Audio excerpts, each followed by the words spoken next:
සක්‍රිය නිරිත දිග මෝසම් කාලගුණ තත්ත්වයේ බලපෑම හේතුවෙන් හලාවත සිට පුත්තලම සහ මන්නාරම හරහා කංකසන්තුරේ දක්වා සහ ගාල්ල සිට හම්බන්තොට හරහා පොතුවිල් දක්වා වෙරළට ඔබ්බෙන් වන මුහුදු ප්‍රදේශවල සුළඟේ වේගය පැයට කිලෝමීටර් 60 සිට 70ක් පමණ දක්වා වැඩි විය හැකි බව කලගුණ විද්‍යා දෙපාර්තමේන්තුව පවසනවා.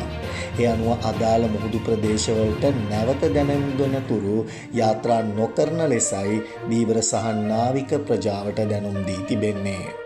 එසේ මේ මන්නාරමේ සිට පුත්තලම කොළඹ ගාල්ල සහ හම්බන්තොට හරහා පොතුවිල් දක්වා වෙරළට ඔබ්බෙන් වන මුහුදු ප්‍රදේශවල මුහුදු රළ මීටර 3ක් දක්වා පමණ ඉහළ යාමේ හැකියාවක් පවතින බවද කලගුණ නිවේදනයේ සඳහන්.